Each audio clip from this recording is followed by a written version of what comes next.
Hey, this is Greg McAfee, and welcome to the Greg McAfee Show. Now let's get started.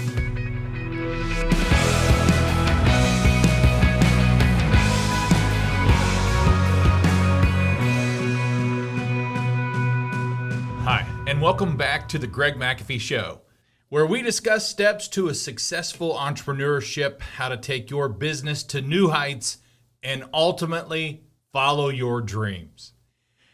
You know, from rich to poor, from a newborn to the oldest person ever lived, regardless of skin color or where you live, there's one thing in common for all of us, and that's 24 hours in a day. We all have the same amount of time. And that's why we're going to be talking about how to manage your time and change your life. So running a business and leading can be draining. And studies confirm that under stress, people act more defensively, they make poor decisions, and get this, they can literally lose their executive function of their minds. That's what happens when you're under stress, and that's what happens when you manage your time poorly, because managing your time poorly causes you a lot of stress. This is especially costly for leaders because they set the tone for their company. Their moods affect how others think and behave. So people around you can be affected by your mood.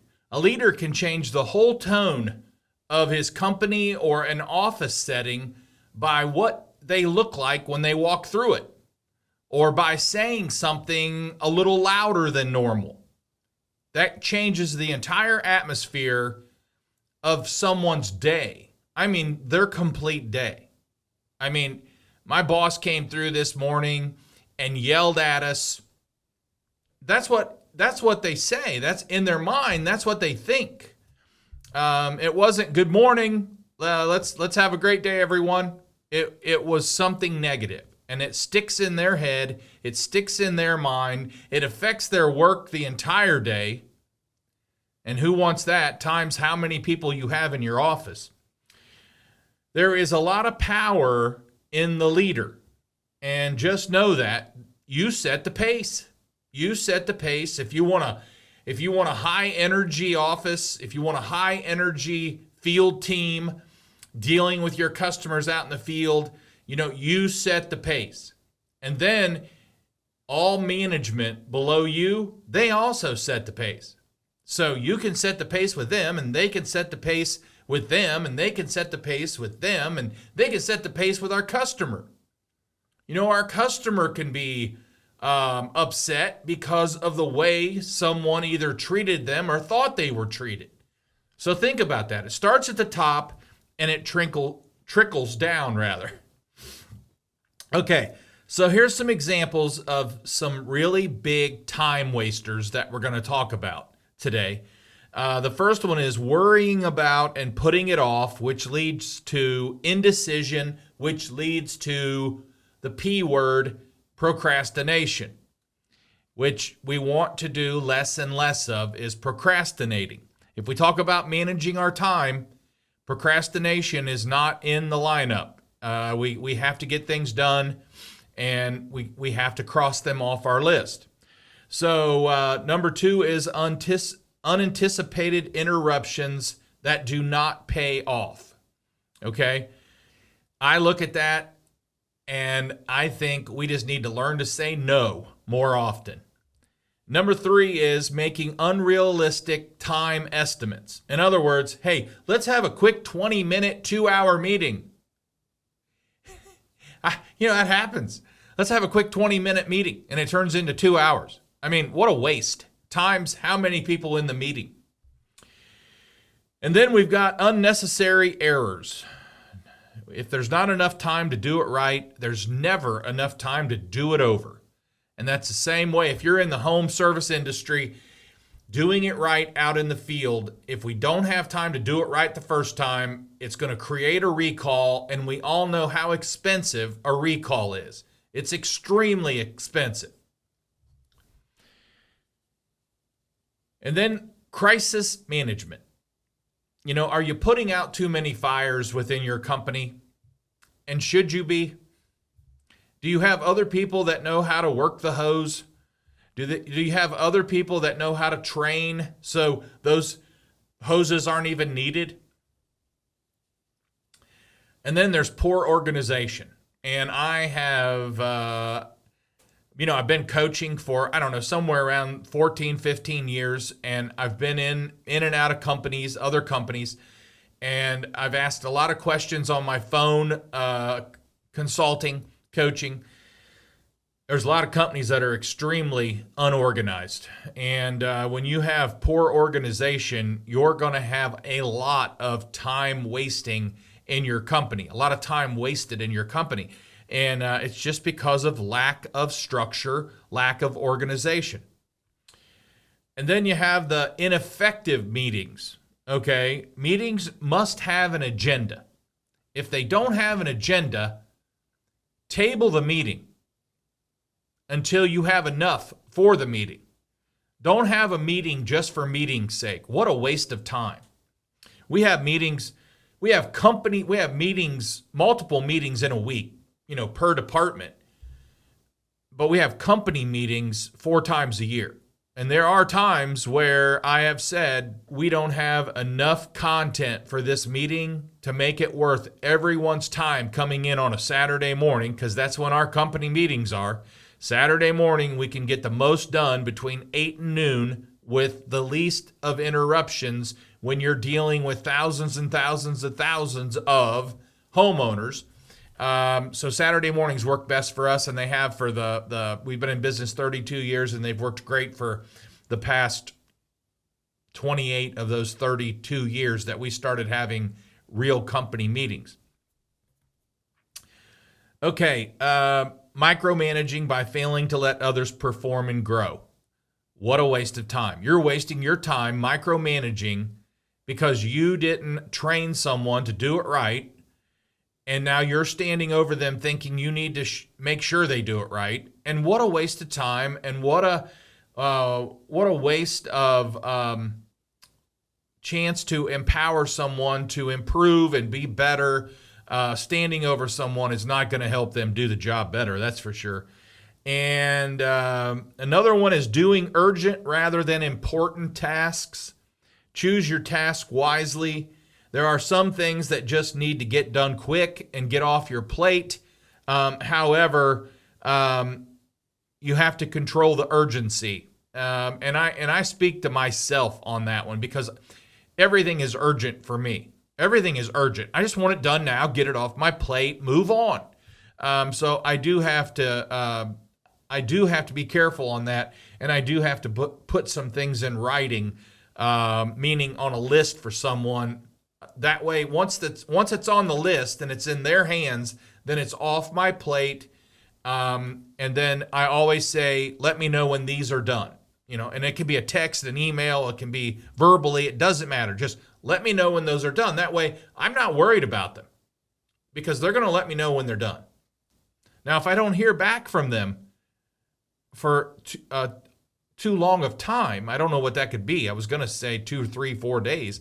I'm probably going to say, hey, that list I gave you, what's up? But if they're good, they will keep me informed on where they are on the list. Also, failing to delegate, which we're going to talk a lot more of today. Failing to delegate is an extreme waste of your time. And lacking priorities, standards, policies, and procedures. I spoke with a contractor the other day, and they admitted that sometimes they arrive to work at 8 o'clock, sometimes 8:30, sometimes 9, sometimes 10, just depends. So when I hear that, I've learned to ask the next question, which is, what time does your team arrive? Well, that's the problem. We have people arriving late, and we have, we're arriving late to customers' homes, and the customers complaining. And I paused. And I ask, I wonder why. Because it starts at the top again and trickles down. You want your team to be on time. You want your team to be on time to the customers' job, house, you got to be on time. You got to have some structure. You got to have something that says, I'm going to arrive at this time every day and make it happen. And, it was for a long time, there were people on my team that would try to beat me here in the morning. And sometimes they could do it. I mean, they know about what time I get here, and sometimes they didn't want to do it, okay? So what we're going to talk about is, I hope that has helped so far. Shoot me a note. Let me know if you guys are having problems with time management, and I'll try to help you further with that if I can. There's a lot of different resources out there for time management. But what I want to talk about today is 5 ways to improve your time management. Okay, so there's 5 ways to improve managing your time. And the first one is just plan. Just plan. You may have heard something like this. Woody Allen once said, if you want to make God laugh, tell him about your plans. And that is true. And that's why the Bible says we should say, if the Lord is willing, then we will go here or there today or do this or that today.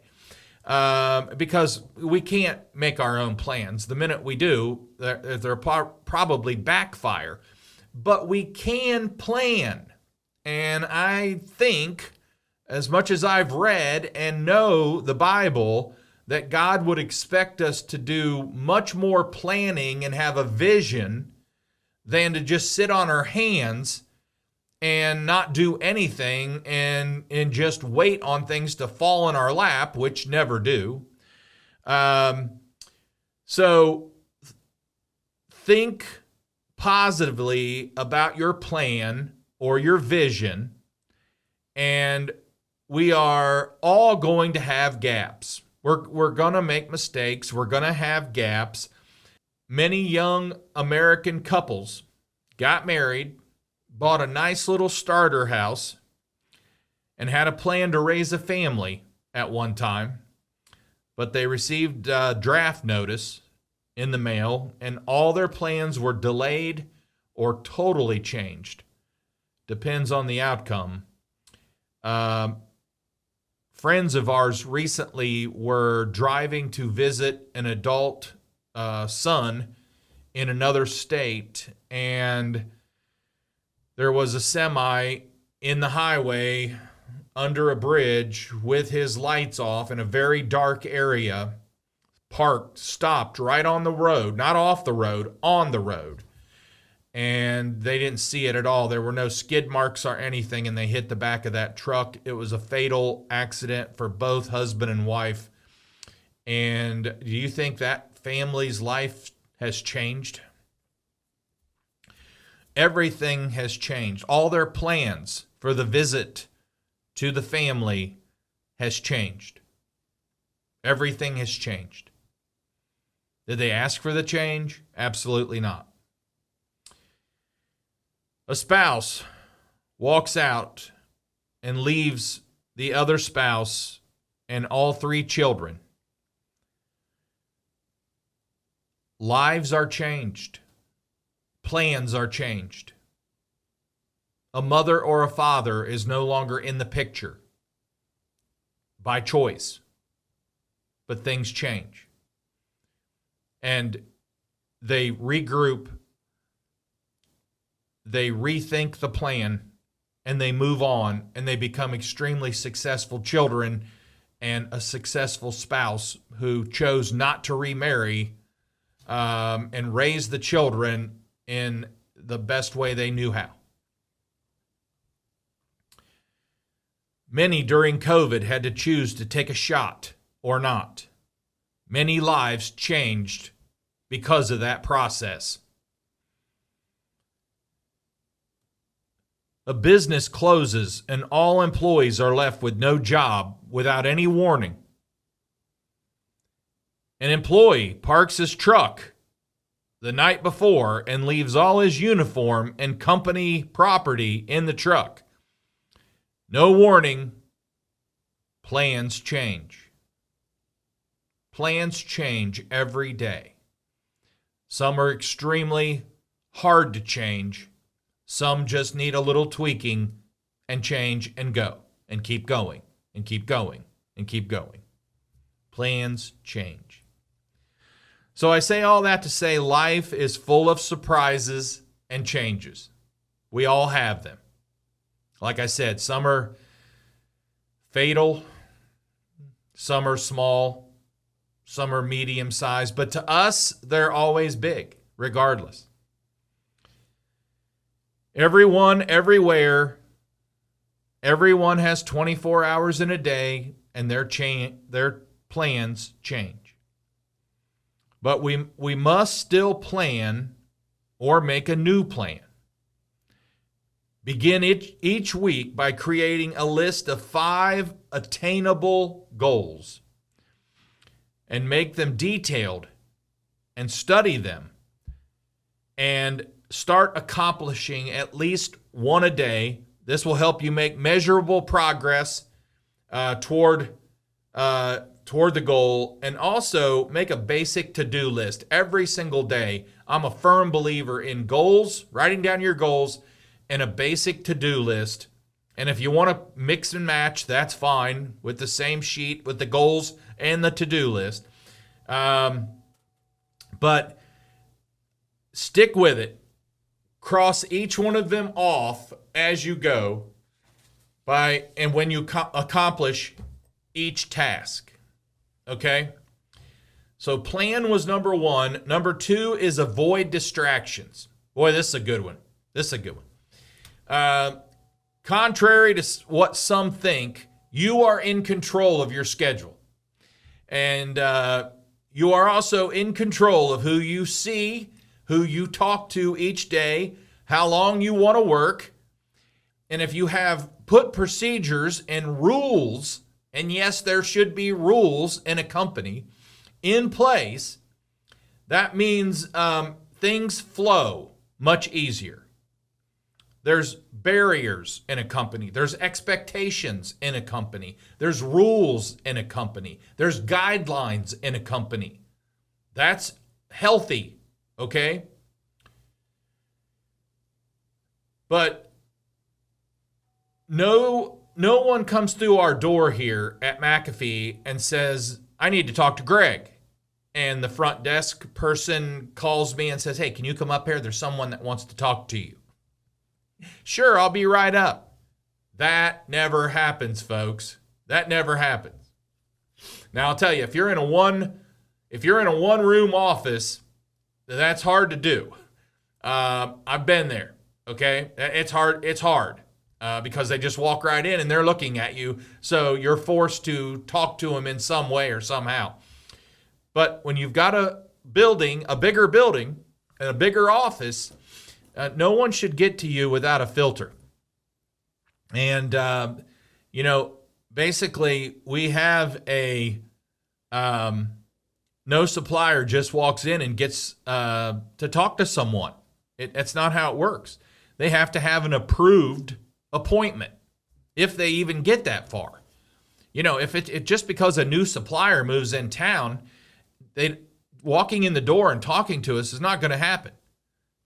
If we're even interested in talking to them, then we'll make the appointment. That might sound harsh to some of you, but it's very organized to us. It's structured to us. It makes sense to us. It works for us, okay? Time is money, and your time wasted costs you and your company a lot of money. And if your managers are doing that, they're wasting a lot of the company money. They're wasting their time and company money because they're wasting company time by doing that. And even if they have an appointment, keep it short and sweet and to the point. I don't need someone coming in here and trying to build rapport. Just get to the point and move on. Time is money. What do you got? What do you have to offer? Tell me about it. If I'm interested, we'll talk about it. If not, we'll pass. Again, that might sound harsh to you, and that's okay. If you get bogged down with endless tasks or find yourself feeling burnout before the day even starts, it could be a sign that something is wrong with your current routine. If you're allowing some of the stuff I just talked about and said we don't allow, that will completely burn you out. It will completely stress you out, and it's going to waste time in a day that you could have been doing something more important and that someone else, that no one else in your company could have done. So think about that.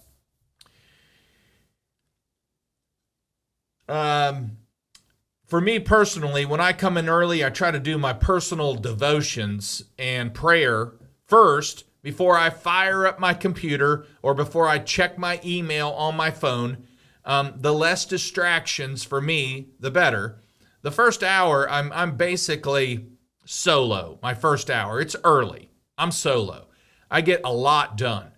I'm set. I'm ready. So the first hour, but I still, when I first come in, I don't fire up that computer because I know as soon as Outlook pops up with my email, I'm going to start scanning through some of those that are unopened that I received either the night before or all night long or early morning. And so I make that a habit. The less distractions, the less time wasted. You know, if you get a report like I do on my phone, it either tells you you've used more hours this week or you've used less hours this week. And I love it when I get the report that I used less hours this week. That means I was on my phone less time. And that's more time more valuable time for me. Okay. But you should know why if you use more time. You should know why. All right? So you've got planning, you've got avoiding distractions, and number 3 is uncommit yourself. Boy, this is a good one too. Uncommit yourself. And many times I will commit to meet with someone like 2 to 3 months out. So in other words, my assistant calls or texts me and said, so-and-so wants to meet. And for some reason, it's easy for me to say, oh, it's not an emergency. Schedule them way out. All right. Is that a good idea? No, it's not a good idea at all. I don't know why I do that. I somehow think there will be more magical time appear that day way out there somewhere. And there's not. We should commit ourselves to unimportant activities, no matter how far they are. Even if a commitment is a year ahead, it's still a commitment. It still takes time. So if it's not important, figure out how you're going to handle it. But just scheduling it out further does not make you have more time in a day. No matter how far ahead it is, we still take the same amount of time to meet. Carrie is my VP of operations, and she does a great job when she says, we have a meeting today with so-and-so, but you do not have to be there unless you want to. And there are some times where I say, oh yeah, I definitely want to be in on that one. And there are other times where I go, thanks. And what a relief. I don't have to waste my time. They're in there for a reason. I don't have to be in there. I don't have to be touching everything, folks. I touch too many things for too long. I don't have to touch everything anymore. Nor should I be. So uncommit yourselves to things that you should not be touching or committed to.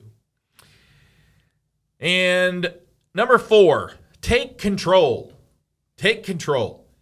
We cannot control everything that happens in a day. And we can't operate on a free rein mode, being pulled and tugged in every direction.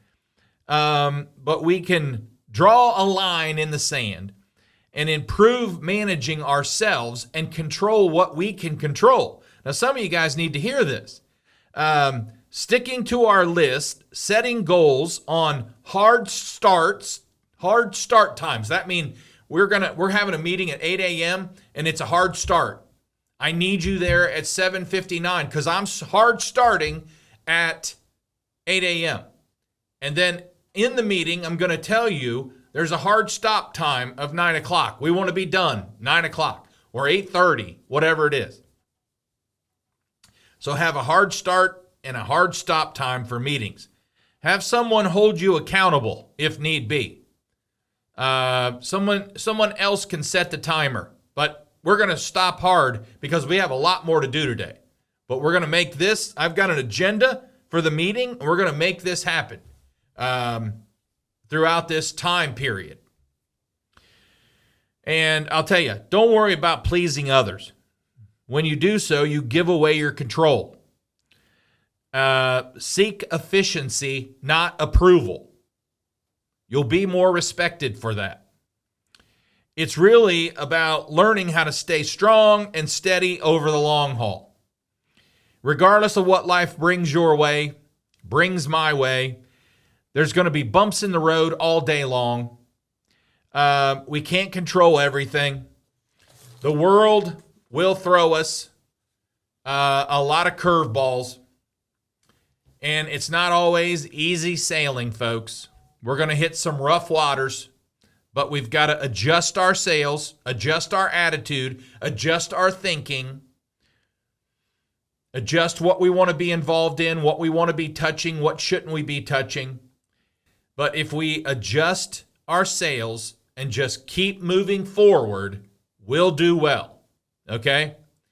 And the last one is extremely important. It's probably as important as all these combined. But master delegation. We need to master the art of delegating.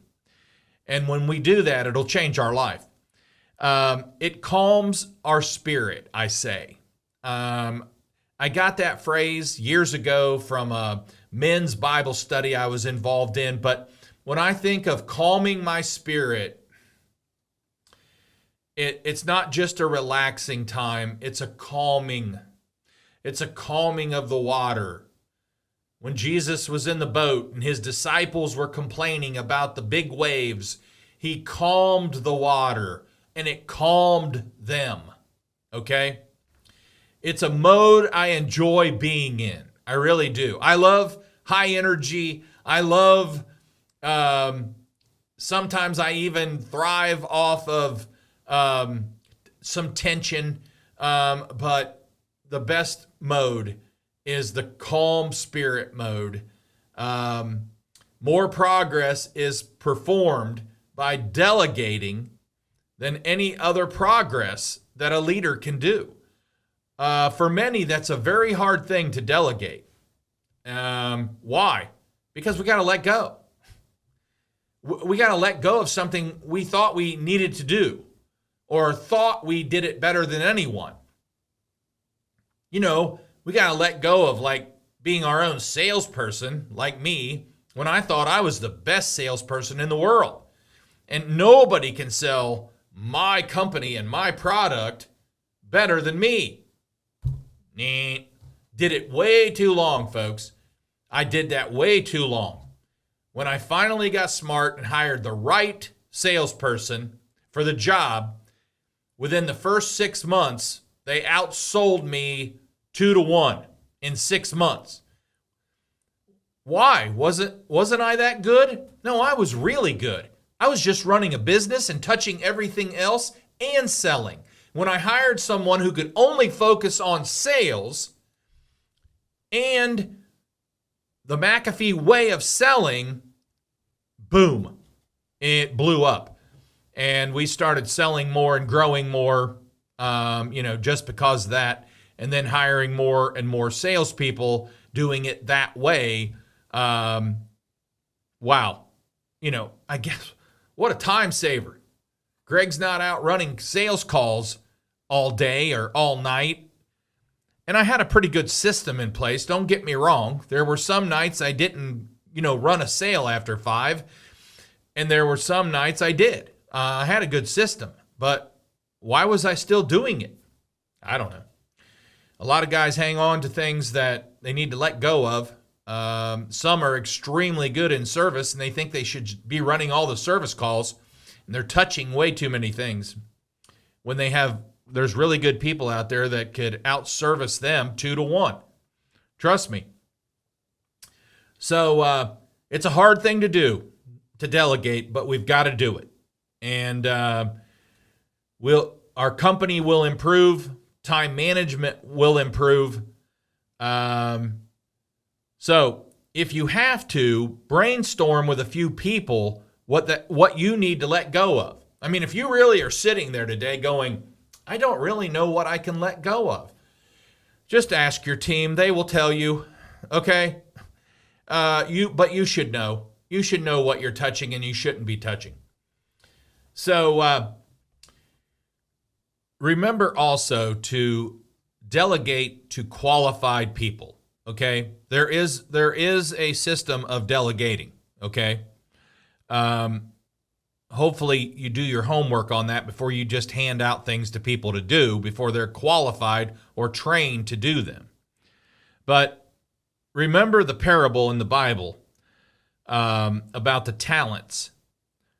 One person got 5 talents to manage. One person got 2 talents to manage, and one person got 1. Now you would think the one that was given 5 must have been very important or very good at managing. However, the one that got 5 and the one that got 2 managed it the same way. They invested what they had and they doubled it. And they were rewarded. Well done. Enter into the kingdom. But the one that had 1, you might say he must have not been trusted with much. Well, if he would have done the same thing and invested it and doubled it, he would have had the same reward. Unfortunately, he was stingy, selfish, greedy, and thought the master at the time, the boss that gave him, the manager, the leader that gave him the talent was also greedy and selfish. And that's what he said. He said, I knew you were a man of greed and selfishness, and so I buried your talent. Here it is back. And that didn't go well for him. If you read in Matthew 25, 14 through 30, you can read the entire story. It didn't turn out too well. When we get good at mastering delegation, our whole life will change. It really will. Our whole life will change because it's freeing. Okay? It goes back to that calming. We can get so much more done, so much more than we were getting done. And you go home feeling an accomplishment. You go home feeling good, and you can't wait to start over the next day. Our trademarked tagline, which we use today, called "Breathe Easy." Now we are in the indoor air quality business. We do handle a lot of filtration, a lot of air purification, HEPA filtration, all that stuff, helping kids and families breathe easier. That's what we're all about here. But honestly, the breathe easy, what it really means is just let go. I mean, relax. Because when McAfee comes in and services your home, you've got comfort again and you can breathe easy. Relax. Calm your spirit now. Enjoy your family now. Okay? Because we've got you fixed. You can breathe easy knowing we were there. Okay. When you let go of some things, your whole team will breathe easy. with you, okay? And by the way, they want more responsibility, folks. They want more responsibility. They want you to hand them the ball and let them run with it sometimes. You know, they're tired of not getting the ball. And if you've ever played football, you understand that concept. Okay, so no matter what method you choose to manage your time, one thing remains clear with all of them. The key to success is self-discipline, because without self-discipline, you will not be able to manage your time well. What works for you may not work for someone else, but a lot of the things I said today can be used in some form or fashion. Pick one. It will improve your life. Pick one. Leave a message and let us know which one you picked. We should never be afraid, though, to experiment. And who are you to say it won't work? Try it first. Just give it a shot. But when it comes down to it, the best practices are to commit and stick to a method. Stick to it. You must have stickability. You must believe in yourself. You must believe in your abilities. Keep believing in yourself. Keep doing it. It works. Miles Davis said, time isn't the main thing, it's the only thing. And he's right. So, before we wrap up, if you are watching on YouTube, don't forget to like and subscribe below. You can also support this podcast by rating and reviewing on iTunes or your preferred listening platform. Keep listening, because each week we talk about different things of how to grow your business, how to manage better, how to think outside the box, all those types of things which help you do what? Sleep better at night. And don't forget to follow us on Instagram or Facebook at The Greg McAfee Show. No spaces, no underscores. Be sure to tune in again, where we'll continue to talk about subjects like this that matter to you. As always, thanks for listening, and carry on, and have a great day.